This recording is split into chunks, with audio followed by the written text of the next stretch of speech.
지금은 우리가 세속화 시대예요.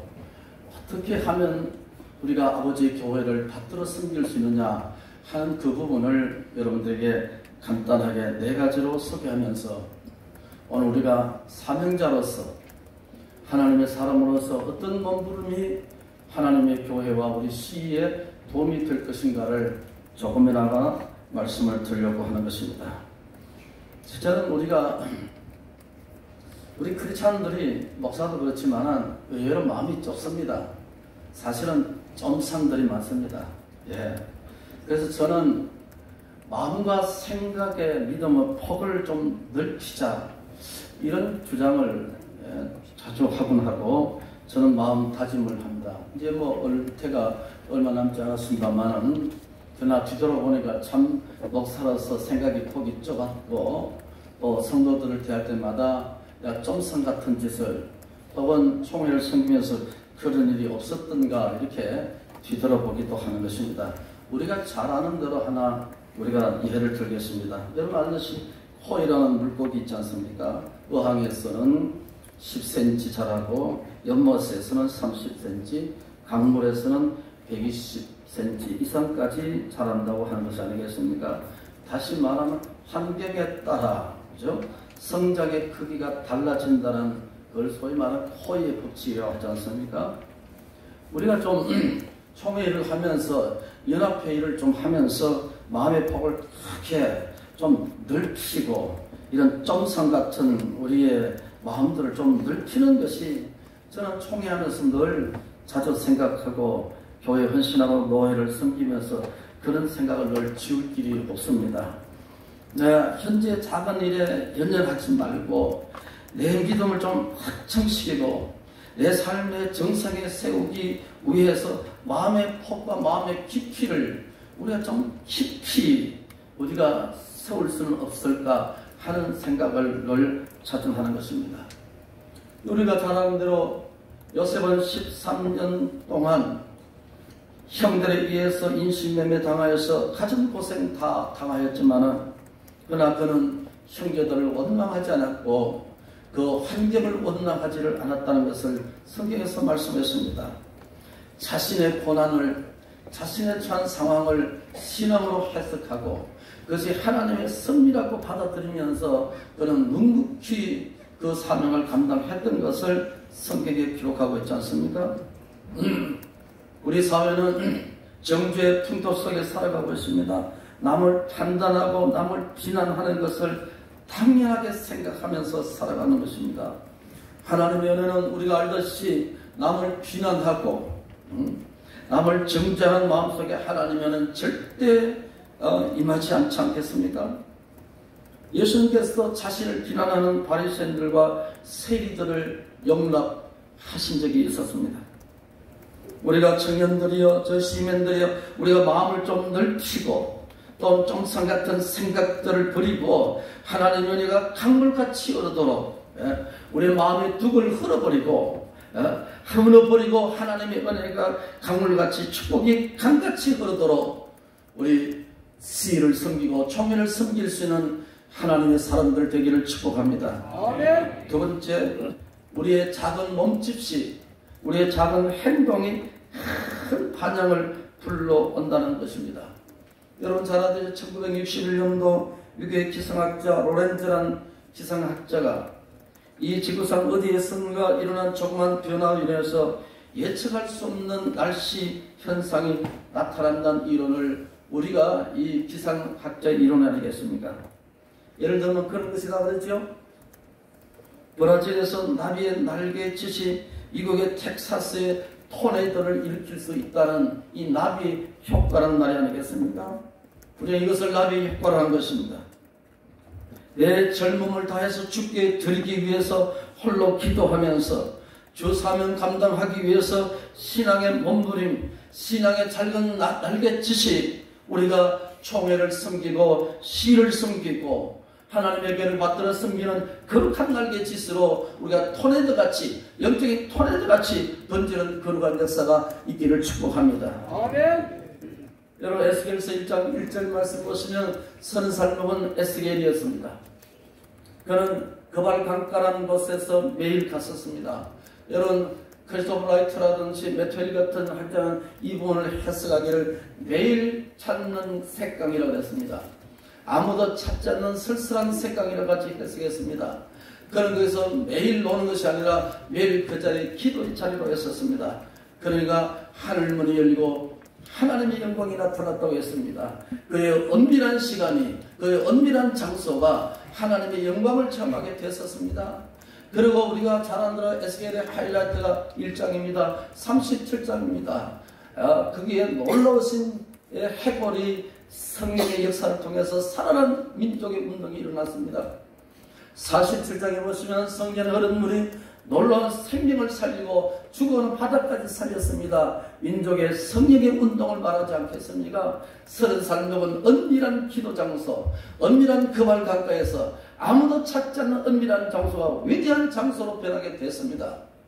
오늘 우리의 신앙의 작은 몸짓이, 내 영적인 날개짓이 나비의 혀과 같이 우리 총회 안에서 퍼져나갈 수 있기를 원하고, 우리가 각 시마다 지역마다 퍼져나가셔서 거룩한 성령의 토네이도를 일으킬 수 있는 거룩한 역사가 있기를 예수의 이름으로 축복합니다.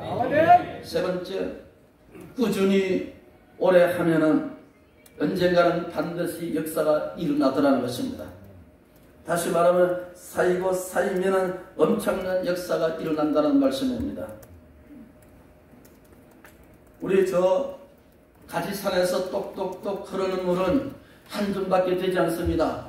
수만 가지의 지류들을 만나서 한 곳으로 흐르기 시작합니다. 우리 그것을 태화강이라는 것입니다. 우리 울산광역 시민의 젖줄이요 생명줄인 것입니다. 그래서 흘러서 동해로 빠져나가는 것입니다. 여러분 2021년도에 올림픽 배드민턴 여자 단식 8강에서 당시 19살이었던 안세영이라는 선수가 중국 선수에게 2대0으로 졌습니다. 중국의 선수는 천태희라는 선수라는 것인데 5번 싸워서 5번 다 졌습니다. 그런 결심을 했습니다. 100kg가 넘는 것을 매일 들고 매일 운동을 했습니다. 그리고 45층이나 되는 아파트에 하루에 7번씩 지독한 훈련의 기간을 4년을 거쳤습니다. 마침내 7연패 끝에 천태희 선수를 물리치고 금메달을 얼마 전에 목을 걸었습니다. 이것은 오늘 우리에게 부전하게 반복해서 기도하고 엎드리고 하나님 앞에 쌓이면은 영적 훈련을 하고 나면은 놀라운 역사가 일어나게 된다는 것입니다. 성도의 눈물은 땅에 떨어지는 것이 아니라 하늘로 올라가는 것입니다. 천상명신같이 하늘의 꽃이 되고 하늘의 눈물이 되고 우리에게 귀한 열매가 돼서 우리에게 떨어질 줄로 믿습니다. 그래서 성도의 눈물과 성도의 정성은 귀한 것입니다. 포사이드가 이런 말을 했습니다. 기도에는 누적 효과가 있다고 했습니다. 반복의 힘 말이죠. 쌓이는 것들에 힘이 있습니다. 오늘 적은 10분의 기도가, 오늘 적은 10분과 1분의 기도가 10년과 20년 가면은 여러분 우리의 삶의 현장을, 하나님의 교회를 뒤흔들고도 지축을 흔들고 남으면 그런 거룩한 역사가 우리 총회 안에서 부러지기를 축복합니다. 마지막입니다. 교회 사랑, 주님 사랑, 형제 자매 사랑하면 큰 변화가 일어나더라는 것입니다. 여러분 맥스 비엄이라는 사람이, 맥스 비엄이라는 사람이 이런 글을 썼습니다. 이 행복한 위선자, 행복한 위선자라는 책에서 이렇게 그런 이야기를 해나갑니다. 조지 헬이라는 귀족 출신 악인이 있었습니다. 그는 난폭했었고 얼굴까지 아주 흉악하게 생겼습니다. 그런데 그는 어느 날 오페라타 배우이면서 순결한 제니 미어라는 아가씨를 연모하게 됐습니다. 조지는 그녀에게 청혼을 수십 번 했지만은 그때마다 제니 미어라는 이 아름다운 아가씨는 저는 어려서부터 성자의 얼굴을 한 사람과 결혼을 하고 싶다고 기도했었습니다. 당신같이 흉악스럽고 못생긴 사람은 저는 결혼할 수 없어요. 이렇게 매몰차게 거절을 했습니다. 조지는 여러 군데 돌아다니면서 어떻게 하면 자기의 얼굴을 가면을 뒤집어 써서 거룩하게 할 수 있는가를 매일 묻고 찾아다니곤 했습니다. 그리고 가면을 쓰고 이에게 다시 찾아갔어서 가면을 자기가 가면 만든 사람은 자기를 만들어준 사람, 그리고 가면을 쓰고 나오다가 옛날 여자친구는 갬복이라는 여자, 자기 세 사람 외에는 자기 가면을 아는 사람이 없었습니다. 가면을 쓰고 미여에게 찾아갔어서 다시 사랑을 고백하고 결혼을 하게 됐습니다. 그의 결혼 생활은 행복했었고 아는 이에게 최선을 다하고 진심을 다해서 사랑하며 행복한 결혼 생활을 유지하고 있습니다. 그런데 어느 날 과거 조지와 사귀었던 갬복이라는 여자가 당신의 남편은 가면을 쓰고 당신을 속이고 결혼을 했습니다라고 폭로를 해버렸습니다.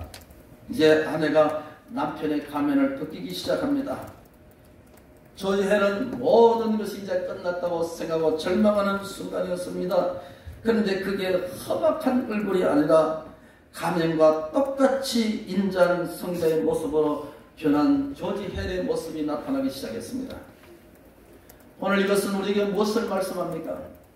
우리 모두 크리스찬이란 어쩌면 거룩한 가면을 쓰고 크리스찬이란 우리의 성도란 가면을 쓰고 살지만은 그러나 진심으로 주를 사랑하고 진심으로 교회를 사랑하고 진심으로 시를 사랑하고 영혼을 사랑한다면 우리는 점점 변하지 않겠습니까? 우리의 속사람이 달라지지 않겠습니까? 우리가 거룩해지지 않겠습니까? 하버드 가드는 옥스퍼드 대학, 하버드 대학의 교수는 이 세상의 가장 강력한 힘은 목마른 롱이 갈망이라고 했습니다. C.S. 루이스는 우리 내면의 깊숙한 곳에서는 이 세상에서 얻을 수 없는 행복으로는 채울 수 없는 인간의 욕구, 그름이 있다고 말했습니다. 그리움이 있다고 말했습니다. 이건 하나님만의 채울 수 있는 그리움, 하나님만의 우리 내면 세계를 채울 수 있는 것. 마치 여러분 코끼리에게 과자 한 살을 주고 라면 땅 한 박스를 준다 할지라도 코끼리는 만족할 수 없을 것입니다. 우리 영혼 속에는 어떤 것으로 만족할 수 없습니다. 하나님만이, 거룩한만이, 영혼을 사랑하는 것만이 우리 속에 채워질 때 비로소 우리가 달라지게 되고 우리가 속한 교회를 변화시킬 수 있는 줄로 믿습니다. 교회가 변화된 것이 아니라 씨가 먼저 변화되고 우리가 달라지게 될 때 우리 교단도 달라질 줄로 믿습니다. 그래서 우리 영혼 속에 하나님의 거룩을 채우고 우리 영혼 속에 주님을 사랑하는 것을 채우게 될 때 점점 우리의 거룩한 몸짓이 우리 총회가 달라지는 거룩한 역사가 나타날 줄로 믿습니다. 좀 상대지 맙시다. 총회를 하면서 마음을 넓힙시다. 나의 거룩한 몸짓이 이 사회에 큰 나비 효과가 되었어서 우리 삶에 우리 교회 섬기는 교회마다 거룩한 역사가 되었어서 하나님의 축복을 열매가 맺는 거룩한 역사에 있기를 축복합니다. 꾸준히 오래 하면은 영적인 역사가 일어나고 우리 교단이 다시 한번 생명의 역사, 생명의 축제가 일어나는 거룩한 역사가 있는 교회가 되기를 예수의 이름으로 축복합니다. 하나님 아버지, 이 모임을 축복하시고 우리들의 모임이 전에 성령의 역사를 있게 하시고 생명의 역사를 이루고 전도 역사를 이루고 눈물이 있는 그런 모임이 되도록 성령께서 함께해 주시옵소서. 할렐루야. 예수님의 이름으로 기도하옵나이다. 아멘.